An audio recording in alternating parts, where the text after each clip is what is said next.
Good evening. We are so happy to see all of you here today, and we're excited to be here and to share some things with you. My name is Tracy Lamb, and I have two very important jobs. One is I do work for the school district. I work in student services. That includes all kinds of things, anything that deals with children, basically, we get to touch a little bit. But the most important job that I have is that of being a mom. And it's the hardest job I've ever had, because being a mom or being a dad or a grandma or grandpa is hard. And what we know about our world today is there are lots and lots of big emotions out there. Everybody is tired. People are working hard. Kids have a lot of pressure. And so it's almost like we're all in this pressure cooker. And so about 5 years ago, I was principal of one of our schools, and it was a middle school. How many of you have a middle schooler? Yeah, that's hard. Sorry. My child was in middle school at that point in time, and then I had 600 other middle schoolers that I got to mama when I was at work. And I found myself exhausted. Raise your hand if you find yourself exhausted right now. Yeah, right? It's hard because we go to work, we work hard, we stay home, we work hard. And I had at home, I was dealing with a preteen or teenager who was struggling. She was an internalizer. So sometimes when we have big emotions, we keep them all stuffed inside. And she would sit and cry and not say a word. And I would ask questions. She wouldn't answer them. I would get frustrated. I was the one with the big emotions because I didn't understand why she wouldn't tell me what was wrong. She had some struggles at school. So that was what I was dealing with at home. At school, I had students who liked to run from class, students who liked to hit other students, students who liked to yell, who liked to curse people and tell them that they wish they would die, right? So it didn't matter which way I turned in my life, I had chaos. And it kept me with these big emotions that I didn't know what to do with. And so as the principal, I had the privilege of meeting this gentleman to my left, Mr. Brian Hayes, who is a licensed mental health counselor. At that time, he did not work for the school district, but he worked with kids who were struggling and families who were struggling with their children. And a couple of his kids were at my school, and so I knew when the child was struggling, or the child knew when they were struggling. We just had to call Mr. Brian. So things could be blowing up at school, and Mr. Brian walked into the room. Now, we were sweating, we were tired, we've chased, we've broken up, we've defended, we've done all this. Mr. Brian would walk in the room, and everything would just settle down. And I'm like, how do you do that? Like, what did you do? Like, is it a look on your face? Do you have a hand signal? Like, what happened? And so Brian started teaching me the principles of conscious discipline. And in that, we're going to talk about some of these principles tonight. And what I want you to hear from me as my testimony, this information changed my life, and it changed my daughter's life. And as I began learning these things, and you don't just learn it overnight, and I began practicing these things, because it takes practice to get good at it, I began to see there was less big emotions around me. I got to where I could walk in the room, and it would settle down. So while there is no magic answer, the bottom line is we all have emotions. We all have big emotions. The littles have them, the mediums have them, but we big people have them too. And so tonight, I hope that you will tune in, that you will grasp some of the things that my team's going to share with you. To my right is Miss Erica Peterson. She's an intervention coordinator on our team. She's actually a jack of all trades. She does a lot of things for us.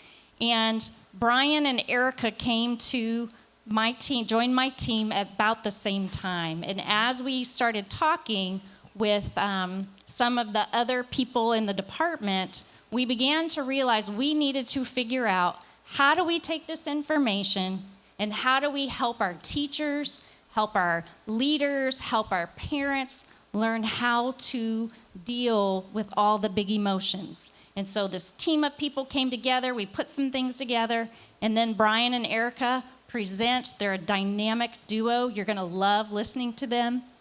No pressure, guys. No pressure. Not at all. I might chime in from time to time, but they're gonna do most of it. But I really hope that your life begins to change tonight as mine did. Sweet.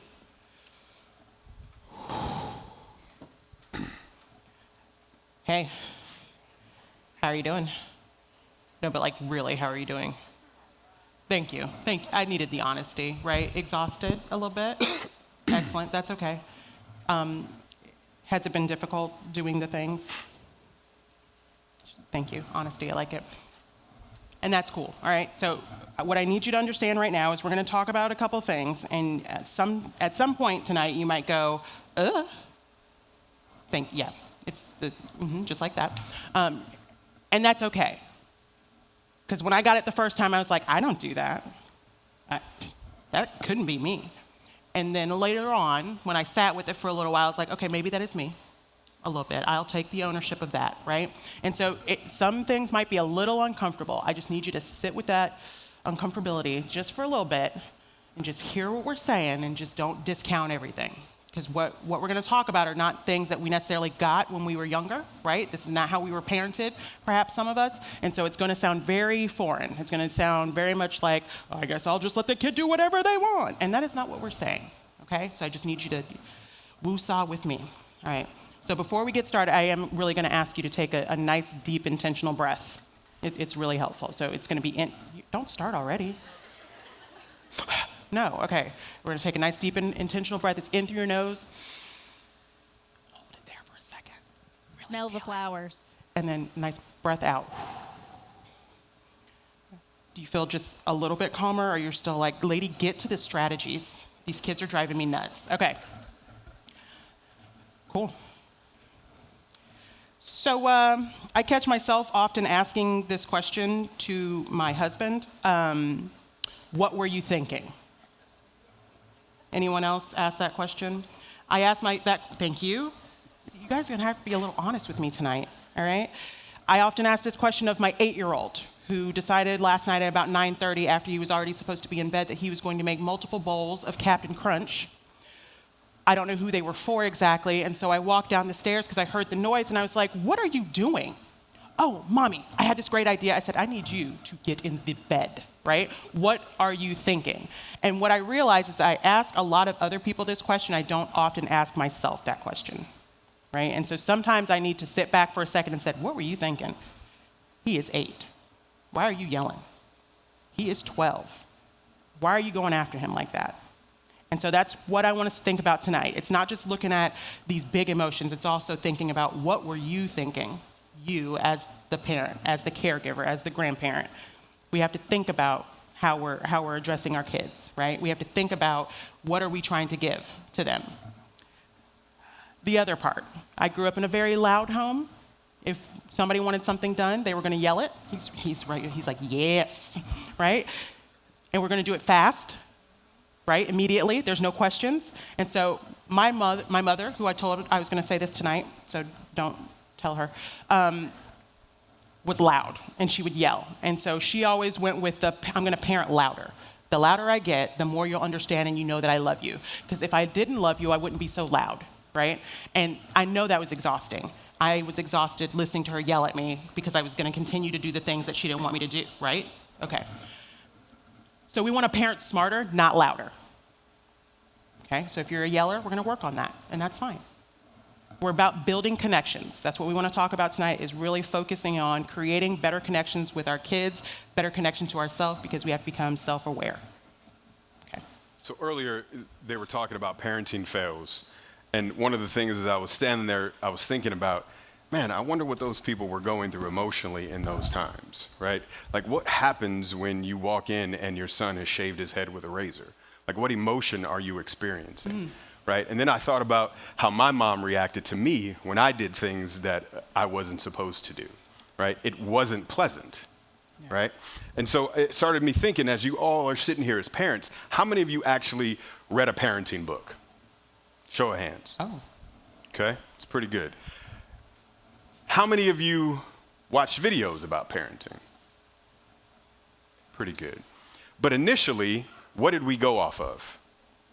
Somebody just say it. How we were parented. How we were parented, right? And if you were from my generation or generations before, it was because I said so. You do what I say, when I say it, how I say it, right? And sometimes at that time, we didn't understand how that impacted us, right? Because, I'm put together, I have a job, I have a family, I'm successful, right? But as a teenager, I was angry and I fought a lot, right? That's because the things that I were taught were not composure. The things that I were taught were shut up, color, do what I say when I say it, and if not, this is what you get. So as we sit here now, we're going to give you things that you can do as a parent, and then that you can transfer to your child and teach them so they can also be regulated when they get older. They can also learn how to express themselves. So when they get older, they can be successful and be parents, not just like materialistic, but emotionally as a whole human. Okay? So as we go through this, just think about this information for you and how it applies to you. Because we're going to talk about your brain. And as we sit here now, everybody has a brain and it operates the same. Okay? So, what are some of the hard things about parenting? Just blurt them out. Boundaries, ADHD, consistency, patience, controlling your emotions, my favorite. Who has infants right now? Who has, bless you, and you still came out? That's amazing. I'd be asleep right now. Everybody was like, take those kids. I will do whatever you want me to do at this point, right? What was the hardest part about infancy? The crying? The sleep?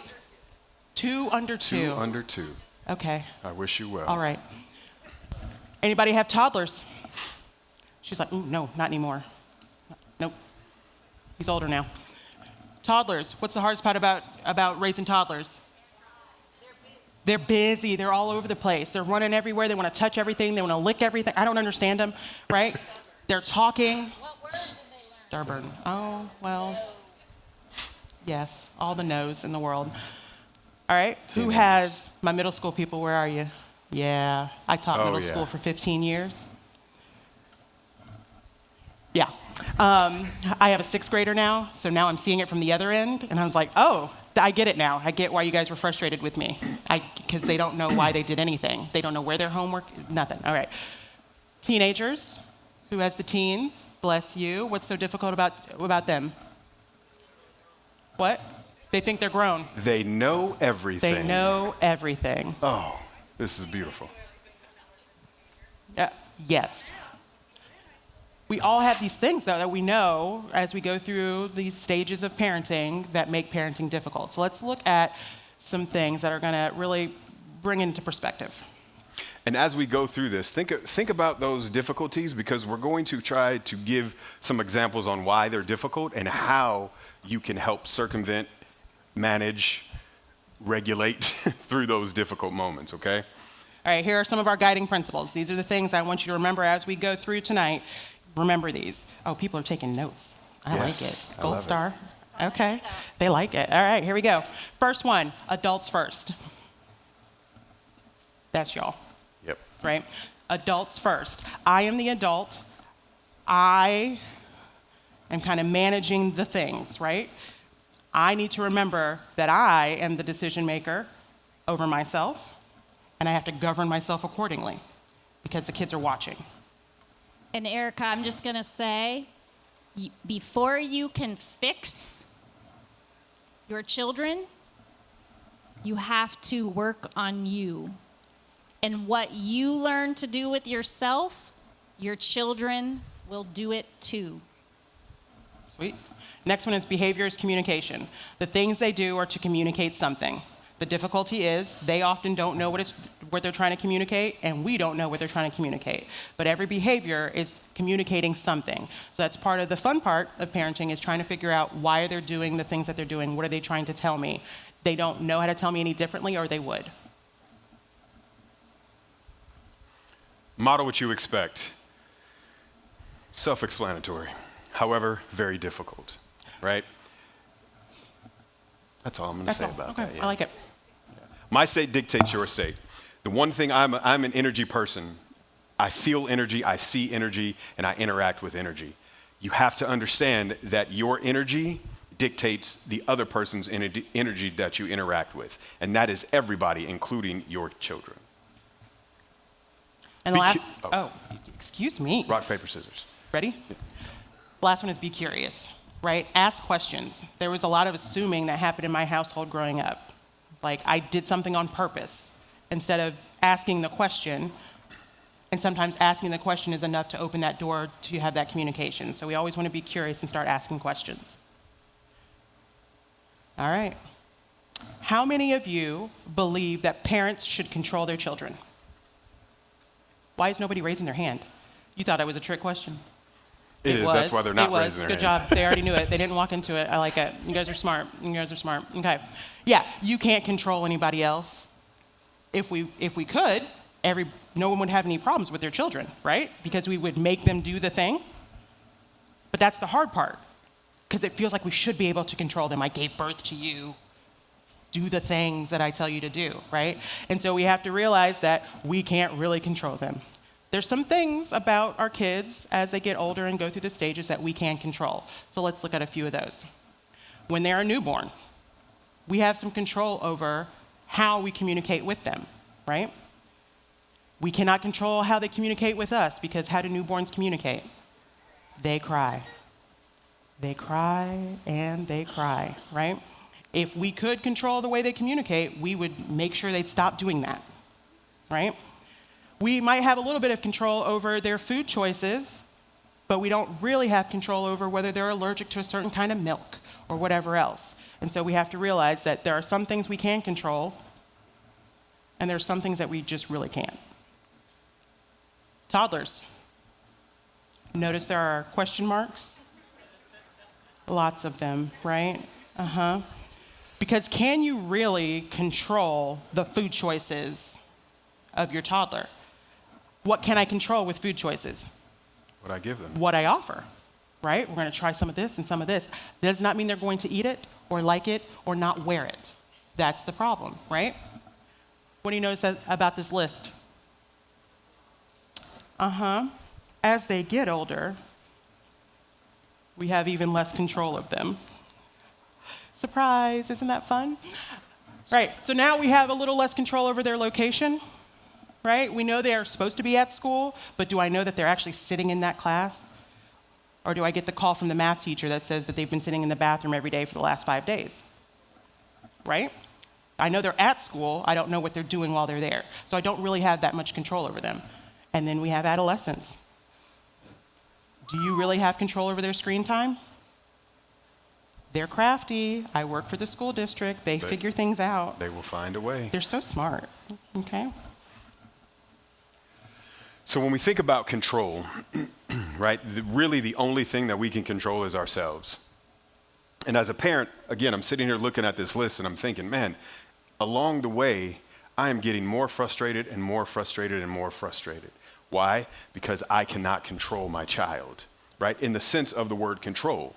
And the important thing is, once you realize that you don't have control, it's kind of empowering. Why? Because now I'm not as stressed. I'm still worried, right? I'm still worried about their safety. I still want them to be well-rounded, but I am not pulling out my hair on purpose because I understand that I can't control them. And so, again, as we move through this, remember, these are things that you can do, that you can practice to help reduce your stress as a parent, okay? Adults first. You are the first and the beginning and the ending of your child. How you move, they move, okay? So we cannot control anything but ourselves. Now, part of controlling yourself is your emotions, okay? Now, that feeling wheel, and you all have feeling wheels, okay? I seen some of you looking at them earlier. The importance of this feeling wheel is for you to be able to express yourself in a way that can be understood by not only your child, but anybody that you interact with. Now, I don't know about you all, but I was not given emotional vocabulary. It was a lot of curse words. It was a lot of mad. Sad. Almost did it. Yep, I know. Yep. But again, the more information we have and the more words that we have, the better equipped we're going to be to teach our kids to manage themselves and lower our stress. This is what I want for you, to lower your stress. And so my youngest son has been getting this for the last, 4 or 5 years, however long we've been doing this. And so his emotional vocabulary is much higher than everybody else's in my family. So, which sounds great until I get the call from the teacher about how he's talking to her about her emotions. Yeah. So we're arming them with information. We just have to be ready to, receive it when they give it back to us, and he does. So just warning. So when we look at some of the basic emotions, and if that feeling wheel that you have in the center, that's where it starts, right? And if we look at this iceberg, right, there's a lot of stuff going on underneath the iceberg. And once we start realizing and self-reflecting on ourselves, we get to learn that this anger looks like irritability. It looks like frustration.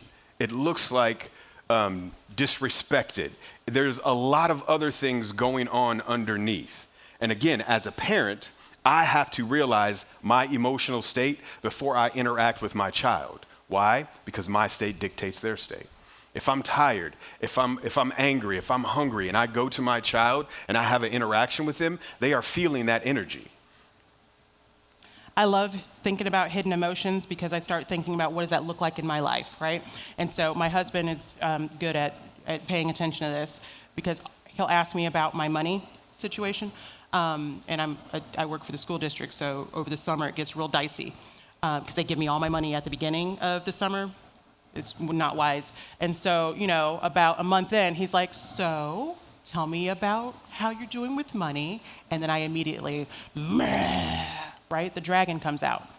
But it's not because I'm actually angry, right? I'm embarrassed. I'm embarrassed that I can't manage my money better. And so when I sat with that long enough and I was like, it's really not anger, it really is something else. I'm embarrassed that I have to ask you for an allowance because I'm 12. It's embarrassment. And when I sat with that long enough, I was able to have that conversation later. I was able to say, you know what, you're right, I need to do better. I need some help with that. When you ask me that, I immediately get angry because it just triggers something in me, but it's really something else. And that's the part where we learn to name it to tame it, right? Because if she didn't have that experience and she didn't sit with herself and really say, I'm embarrassed, she wouldn't have been able to have that conversation. It just would have been, rah. And again, my state dictates your state. And I was just going to jump in here and say, I think it's important, too, to teach your children emotions and what emotions look like. So you have the emotion wheel. It's important to help them think about, are you really mad or are you embarrassed, as Erica said? Or is it that you feel disrespected? Or how is it that you're feeling? But we as adults, it has to start with us. Next. So we talked about the negative emotion, right? And so again, just to reiterate that self-reflection is required in order for you to be able to be expressive, right? Like she said, I had to sit with myself and realize that I felt embarrassed that my husband had to give me an allowance, right? And even if you look at the vast words that can be used to express yourself, just an example of surprised, right? You have awe, astonished, so many different words. And again, the more words that you are able to speak to someone, the better they're going to understand you. Again, it's the same thing with your kids. If you can teach your kids emotional words, then when they come to talk to you, you're going to be able to understand how they felt, what they needed, and in turn, that's going to lower your stress, right? Because I'm not trying to figure out what's going on with you because you've already expressed it to me. Oh, go ahead. Hold on. This is the gold. This is the gold. So this is the part you really need to hear, because after I learned this, what you will start practicing is you will start to see yourself and everybody else in color. 3 colors. So I love this part because it's the brain, and like I said earlier, everybody has one, and most of our brains respond the same, okay? And the important thing to realize with this is that the brain develops from the bottom, from the red up to the green, okay? Another important part, the brain needs repetition. It needs practice, okay? They say mastery is 10,000 hours. You need practice. Parenting is a skill. This is the start of your parenting skill. So some of these things that we're going to tell you, you're going to need to practice, okay? I've been doing this for like 4 years. I'm still practicing. So I just want you to know that now. I catch myself and I'm like, ooh, I'm in a different color than I want to be, and it's okay. Progress, not perfection, Erica. I'm a work in progress. And that's a really good point too, because my profession is mental health and I still lose my cool. I still shift from brain state to brain state, but it's being able to recognize that that is happening and respond versus react. So the first state that we're going to look at is the survival state, okay? And in this state, the brain is asking, am I safe? This is very important because right now, if there were to be a loud bang, all of our brains would automatically go into this fight, flight, or freeze, okay?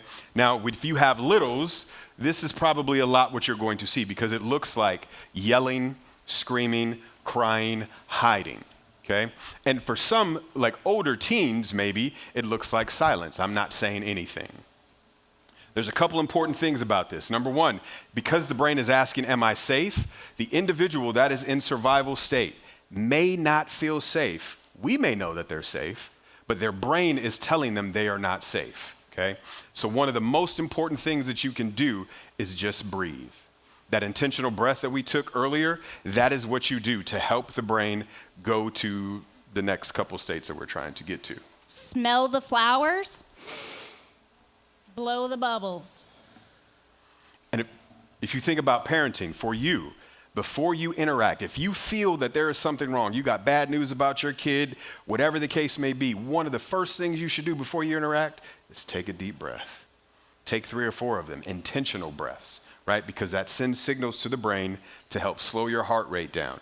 It will calm you down. Can we control this, Brian, when our brains go into survival? No. Meaning, again, if someone were to make a loud noise, your brain is automatically going to say, I am not safe. I am not safe. And it's also, if you have littles and they're in this state and you try to get close to them, you are sending signal, I am not safe, I am not safe, and they get even more upset. If you try to ask them, are you okay? What's wrong? They cannot speak because it is not logical. They cannot tell you. So again, breathe and wait. Wait stands for why am I talking? This works on your wife as well. Gentlemen, thank you. Sometimes you just need to shh and let it ride, right? the other way too. Sure. Okay. Fine. Right? So why am I talking? It's really important that we understand that this is not logical, and so me continuing trying to talk to somebody when they're already in this state is going to escalate the situation. So what that might look like, how many of you have children who are internalizers? They keep it all stuffed in. So my baby was an internalizer. You don't know what you don't know. And what I did not know was that at her other home, she was being exposed to some really not good things. And so at my house, I might say something, or I might do something, or she might hear a noise, and that's when she would shut down. The tears would silently flow. And I would say, Maddie, what is wrong? Tears, silence. Why won't you talk to me? Tell me what is wrong. And it was that loss of control that I felt because I didn't know how to fix it and she wasn't talking to me. But what I learned is in those moments, she couldn't talk to me. The part of your brain, when you're in your survival state, the part of your brain that allows you to speak is shut off. It's turned off. You can't access it. So one of the best things is when you have a child that goes into fight, flight, or freeze, the wait and the breathe is so important because they're not going to be able to rationalize with you or talk to you. The best thing you can do is make sure you don't get red with them. All right. The next state is so fun. So this is my favorite state because I feel that if you are in a relationship in any way, shape, or form, things have not gone your way, okay? And this state is triggered when things do not go your way. The interesting part about this brain state is that blue area, it's made up of several parts of the brain, but the important part is that this houses all of your memories. More importantly, it houses your memories of how your parents parented you. So that's what we recall, right? When we parent, we recall what our parents did to us, or we go and get books, but it's all stored in that part, okay? Now, when things don't go your way, your brain says, I don't feel connected. I don't feel love. So because I don't feel that, guess what's gonna happen? I'm gonna backtalk. I'm gonna sass. I'm gonna say hurtful things, right? This is also not logical, okay? And again, when I'm speaking to you, I'm speaking to you as a human, as a parent, as just a person with a brain, that things do not go your way sometimes. And when that happens, you enter into this state. You ever have somebody cut you off driving down the road, right? At first, you get into the survival state. Why? Am I safe, right? Then you go into your emotional state. Why? Because things are not going my way. And what do? Beep. Maybe some choice words, maybe some not, right? But again, it's all about things not going your way and feeling disconnected. And that goes for us at home, right? My oldest son has a hard time remembering his chores, even though they've been the same chores for the last 3 years, and they're on the refrigerator with a visual schedule. I learned a lot of things. And so I was really trying to help him remember these things. And I live in Crestview, and I work in Niceville, so I'm going with the traffic. So there were a lot of times I'm coming home, and I've been in traffic for an hour, and I work 15 minutes away. And so I get in the house, and there are things everywhere. Shoes everywhere, dishes aren't done. She's shaking her head, you know what I'm talking about. Dishes aren't done. He's in the garage having a great time on his video games, and I am like, boo. What are you doing, right? And I start that whole nagging thing. Like, I've told you 1,000,000 times, and you never do this, and you never do that. The nagging is me in my emotional brain state. I do not feel like you love me when you don't do the thing that I've asked you to do. And then what happens? Because my state dictates your state. So if mom has now become blue, what's going to happen to the kid? Whole house is blue, all right? Whole Because if house. mama ain't happy, ain't nobody happy, right? And so now everybody's scurrying off to their rooms because she's coming in, she's on a vengeance, right? And I'll just do the dishes myself. And now it ruins the whole night. And I'm mad, and they're upset, and it's because I did not feel loved and connected because I come home every day and I expect there to be a couple of things done. And when you don't do that, I feel like you do not love me. And that sounds crazy when you say it out loud, but when you sit with it for a little while, you're like, oh, that is why I'm upset. It's not because I hate repeating myself, because if you love me, I wouldn't have to repeat myself, right? Thank you. She's like, tell it, girl. Amen. Sing it. So the thing Tracy said earlier about learning this information, for me, I had a processing epiphany because I'm an early riser. I get up in the morning, I do the things, and my daughter, who's now 20, was a teenager in middle school. And I would get up, hey, good morning, and she wouldn't say anything to me, right? And I said good morning, she wouldn't say anything. How dare you not say good morning? I said good morning, right? My state dictates your state. I'm in my blue state. Why? Because things aren't going my way, because I don't feel connected. And then what did I do? I pulled the ultimate parent card. How dare you? I pay the mortgage, go to your room, right? She's crying. And then I go in my room and I sit down and I'm like, oh my God, why did I just do that?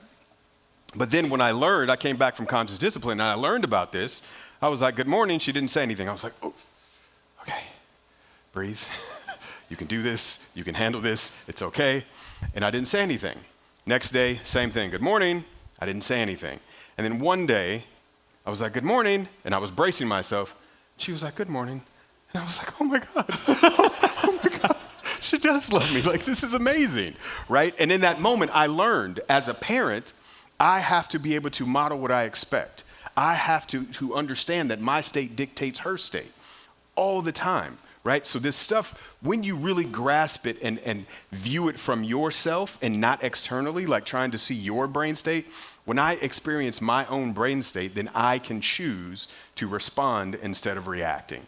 And what does that do for me as a parent? That lowers my stress, right? And it also increases my happiness because now I'm modeling to my kids. I'm modeling to my wife. I'm showing them this is how we communicate, which is so important. So, first golden nugget, you've learned the first two brain states, red and blue. When you are red and blue, that is not the time. So I always do a check with myself before I have any kind of conversation with my daughter. What color am I? And I know if I am red or blue, now is not the time. Also, if they are red or blue, you might say, I'm green, and we're going to tell you about green in just a second. But if whomever you're talking to, can be your child, can be your spouse, can be your friend, whomever you're talking to, if they are red or blue, remember, neither of these brain states are logical. Neither of these brain states are logical. One is fighting for their life, so they're fighting or they're frozen, they're silent. The other one usually is pretty loud. A little loud. I yell a little. I'm working on it. So the next state is the executive state. This is where all of the magic happens, okay? The question the brain is asking here is, what can I learn? Like right now, I'm looking across the crowd and I see most of you are in your executive state. Some of you are a little tired, right? But that's okay. Again, in this state, this is very important. Remember I told you it develops from the bottom to the top. Right? So this is where organization happens. This is where self-regulation happens. This is where decision-making happens. This is where thinking about consequences happen. This is where abstract thinking happens. This is where apologies happen. Man, it sounds like everything that we want our kids to do happens in the executive state, right? At what point does that happen? It is Brian? not fully developed until age 24. Yeah, sorry, you got a minute. You got a minute before you get there. So I'm going to let you sit with that for a minute, right? Again, that does not mean that it's not gradually happening, right? Because it is. It's based on experiences, based on things that we teach them, right?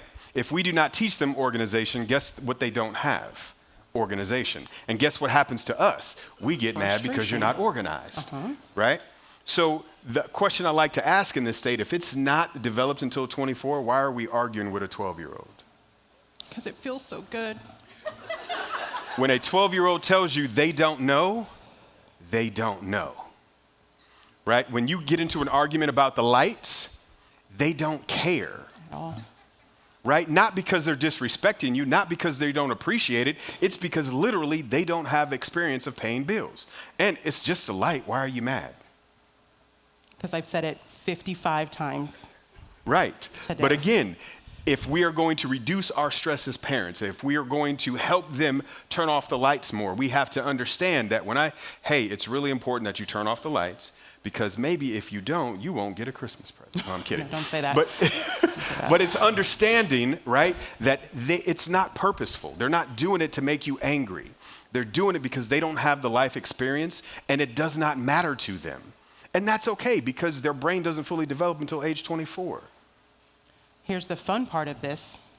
When you teach your kids how to do these things and they have those brief moments of critical thinking where they really have thought through and they really want to talk to you about it, because that's what we've taught them to do, we don't always like that, right? And so when I come in and I'm like, you need to do the dishes, and he says, can I get 30 more minutes? I'm in the middle of a match. Not a tennis match, it's Fortnite, right? When he asked for more time, in my household growing up, that was immediate belt, like, we're not doing that, right? And so I am trying to teach him how to advocate for himself. So when he asked for 30 more minutes, because he's in the middle of the match, I paused for a moment. I said, yeah, I'll give you 30 more minutes. How are you going to know 30 minutes have passed? He said, I'll set a timer on my phone. Sweet, I'll see you in 30 minutes. Because my ultimate goal is for him to do the dishes, right? And if I don't need it done immediately, I need to give him some time to make some choices and decisions about what he needs to do or what he would like to do, because that helps him be better at making decisions.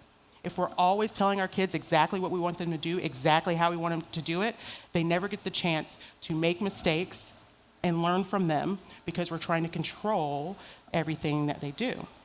And then right? when they get older and you walk into a restaurant and you ask them what they want, they just stand there and say, I don't know. Which is me, also. Right? I don't know. Remember, in this state, the brain is asking, what can I learn?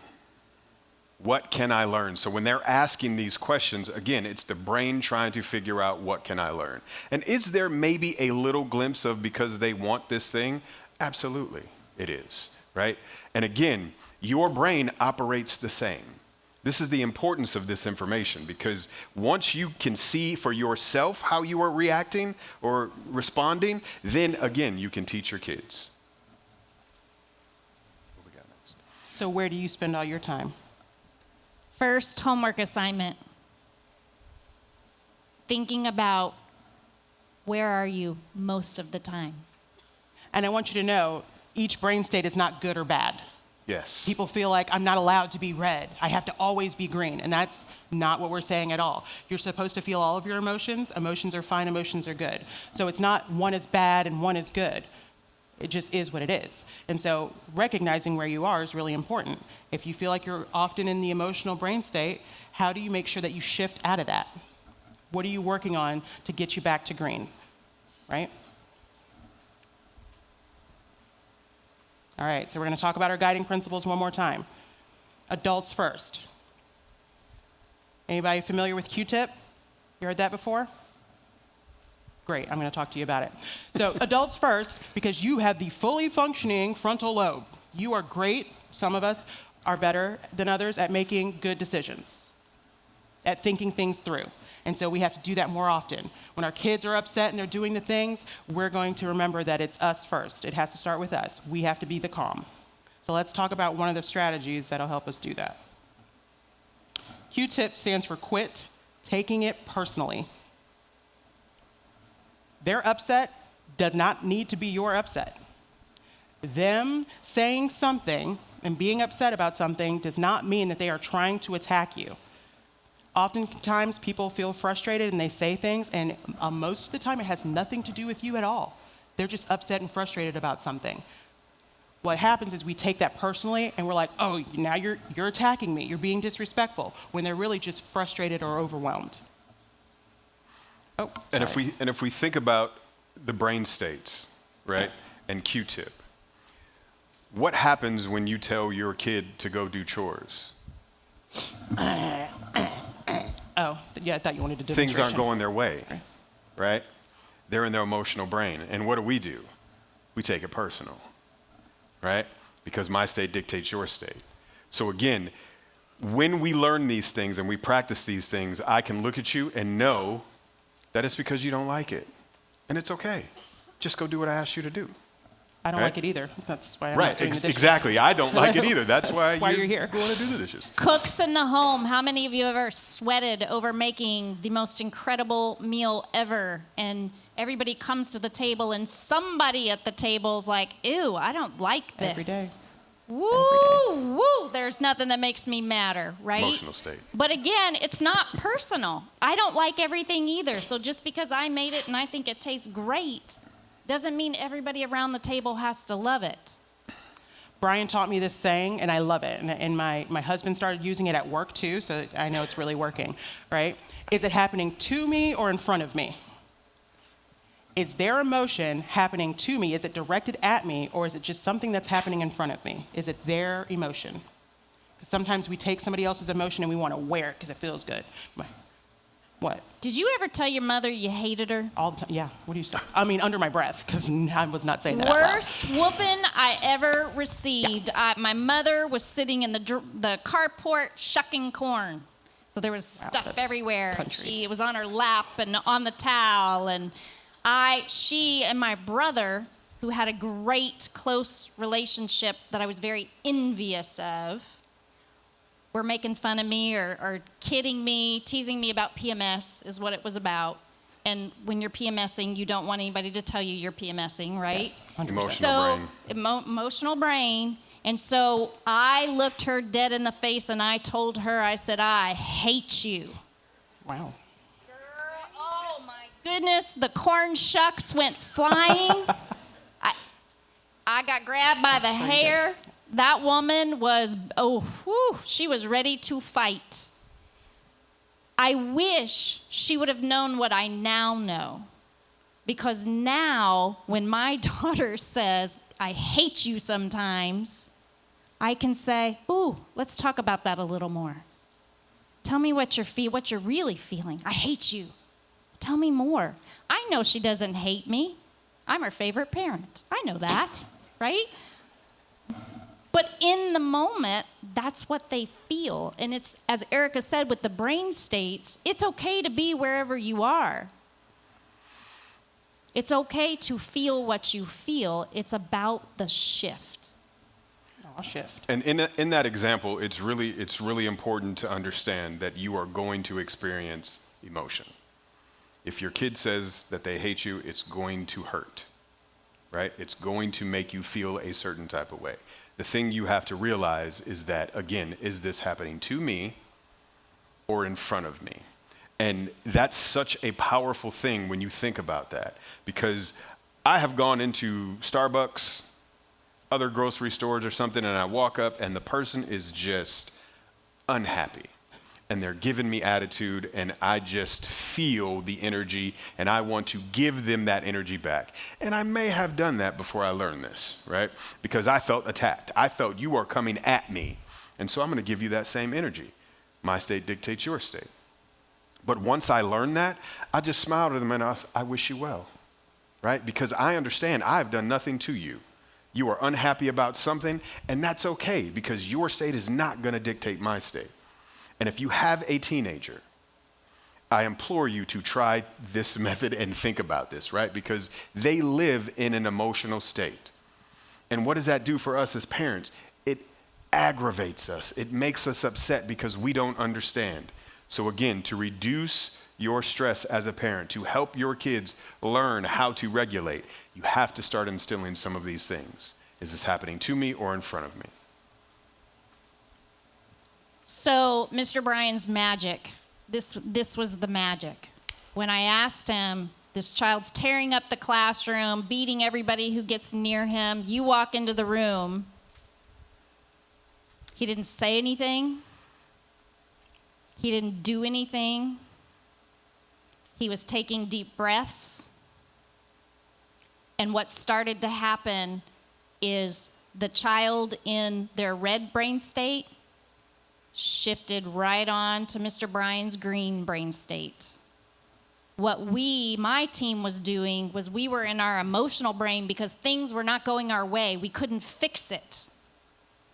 And so there's no chance if I'm in my blue brain and somebody else is in their blue or their red brain, I'm not going to get them to calm down because my state dictates their state.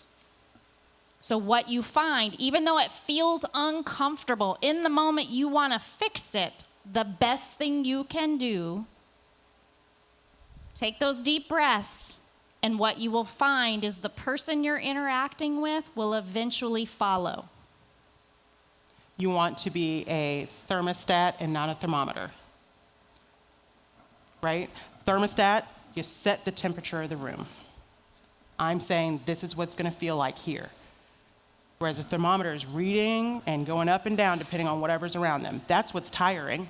That's the exhaustion. You are reacting with everything that's happening versus taking a moment, setting the temperature, and responding. So my state dictates your state.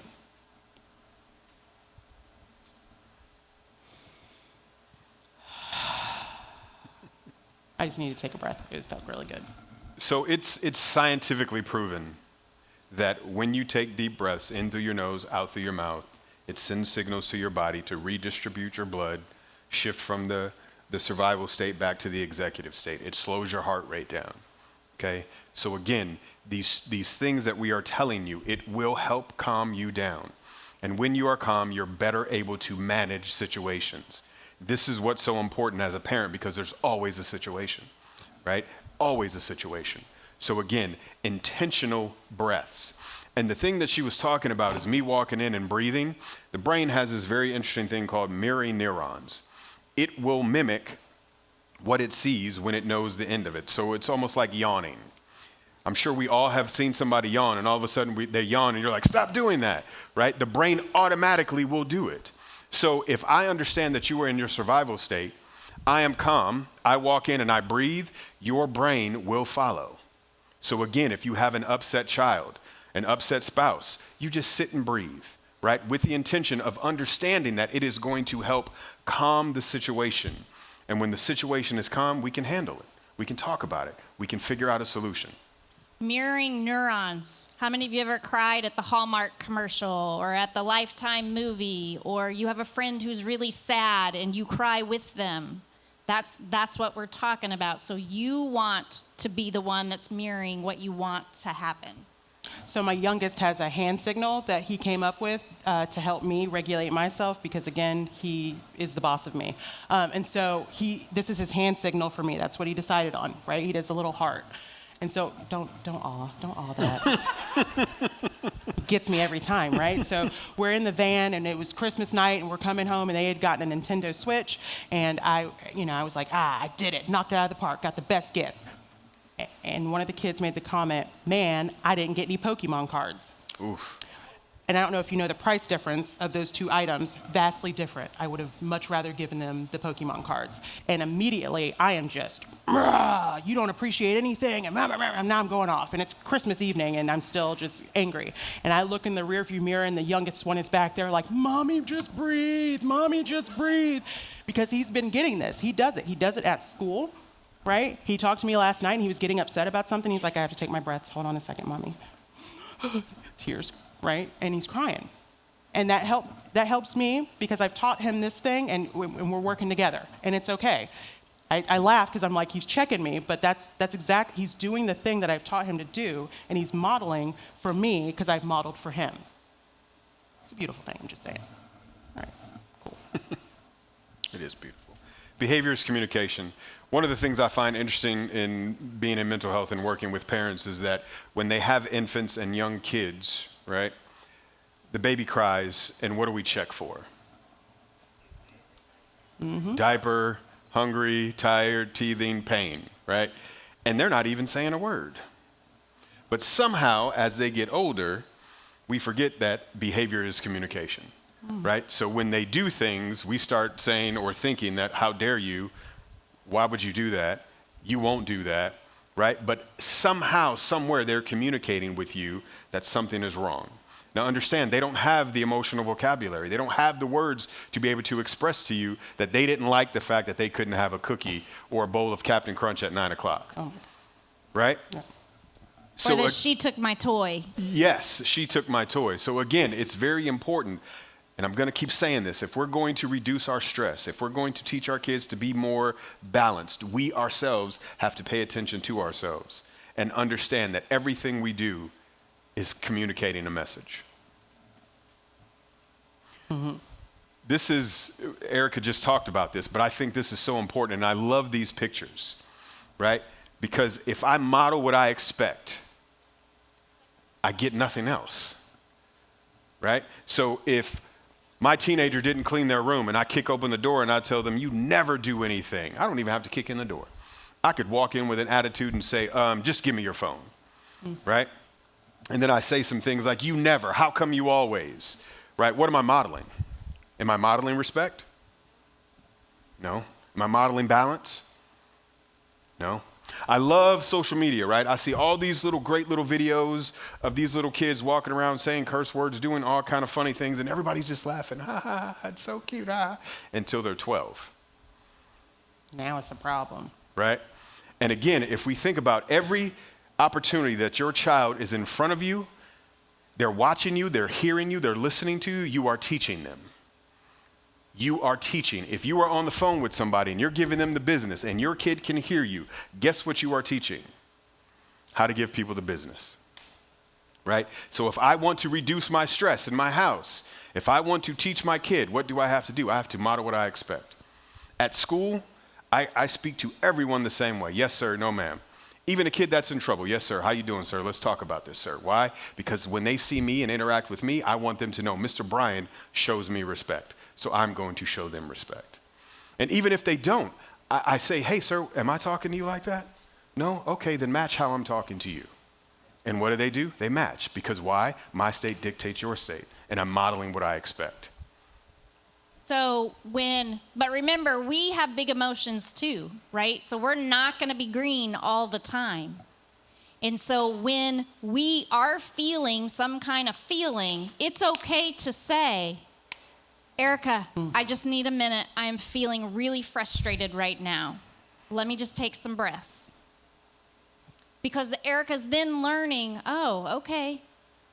When I'm frustrated, I need to just take a minute and take some deep breaths. It's okay to be frustrated, but what do I do when I am or when I'm mad? Fair. So, can you see this picture? He's laughing, he's already laughing. What do you see in this picture? Somebody getting home late. All right, just checking. Somebody's like, who's doing what, right?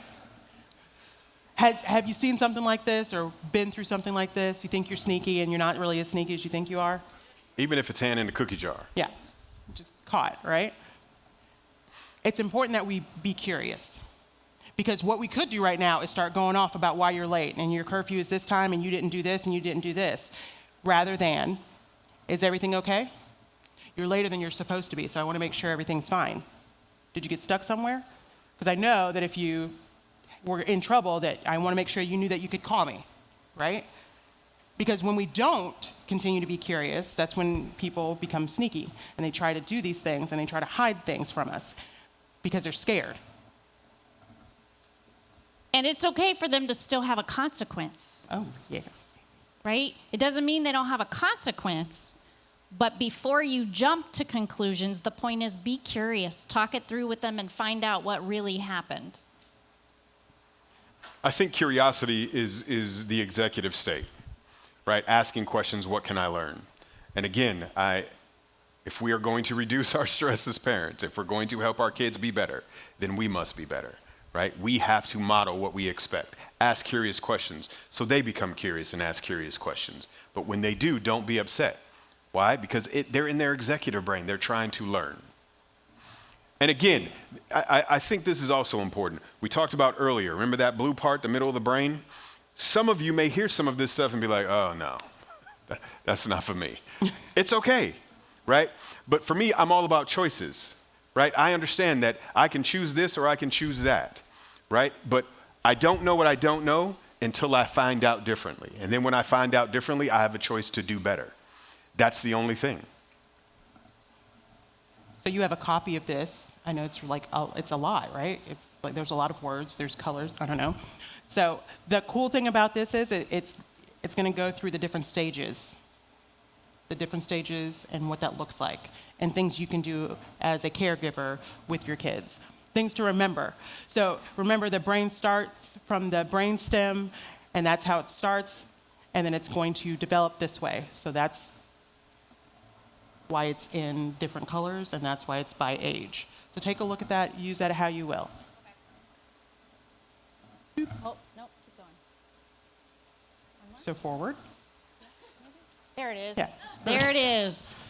So I love this quote. Because as I began to learn this and I sat where you're sitting and I began to process, and truly in the beginning I didn't buy into it as much, and he kept telling me to practice and I really didn't know what it was I was supposed to be practicing.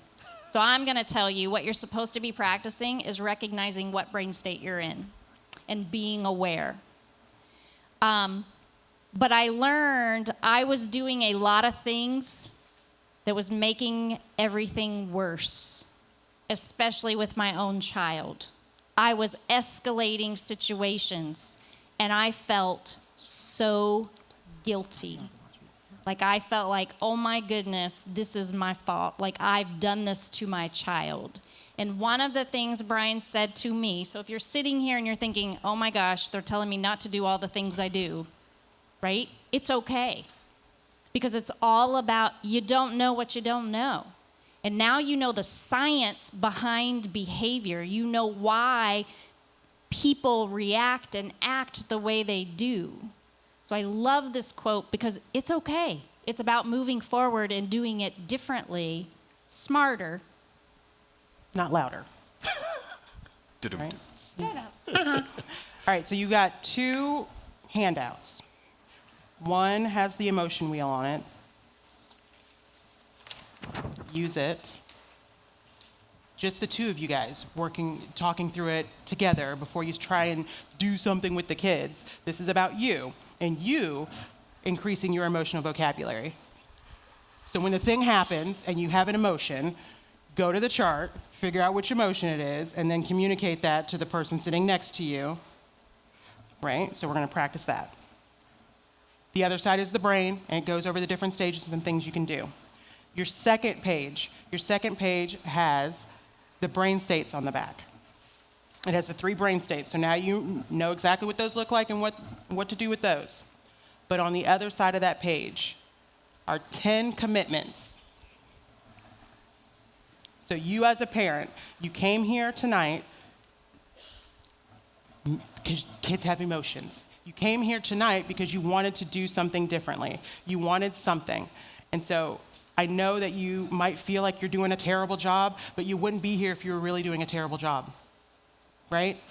And so make some commitments. Look at those and ask yourself, can I commit to helping my child emotionally regulate by emotionally regulating myself?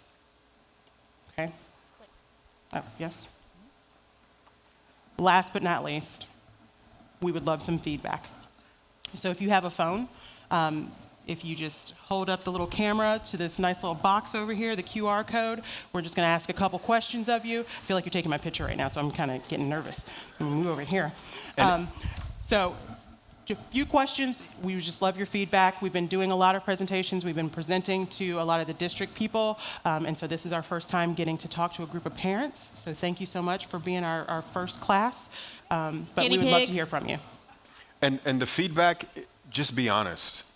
We can take it. We want to be better. We want to provide better. So just be honest with the questions. And that's it. And that's it.